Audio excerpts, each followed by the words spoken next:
Never lose money.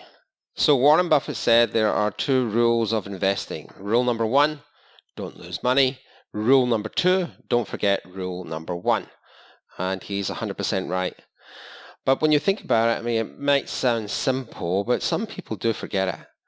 And one of the reasons why I mentioned that is because last week I was talking to somebody who's a reasonably wealthy person who wanted to take what I thought was an unacceptable risk for what the reward would be. So for example, if you think of a chart and you've got the y-axis going up and down vertically and the x-axis going along the bottom horizontally, when you're a young man or even an old man, if you've got no money, then you can take 100% risk. You can risk everything because what do you have to lose? So on the left of that chart, you've got, it can start at 100%, but the more wealth you have and the more money you have, the more risk averse you should be. So for example, let's say you have some imaginary amount of money that would be perfect for you. If you have that, then you should protect it at all costs. You shouldn't take risk.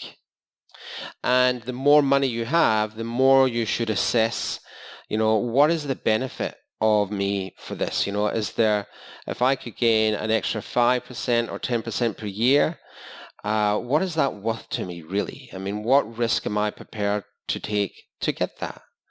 So it's about being very aware of where you are in your risk profile. You shouldn't be at 100% risk regardless of how much money you have or what position you are in life. It's it should always be calculated, So in other words, I am often presented with things that have huge potential. I mean, I look at them and I think, wow, I like this idea. But then I know it's got a very high risk profile. So I'll tend not to do it because why should I take a risk? It's got to be something that has an extremely low risk profile. And in fact, the more wealth you have, I believe, the more conservative you should be.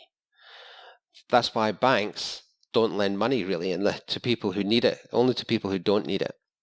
Hope you enjoyed the tip for today.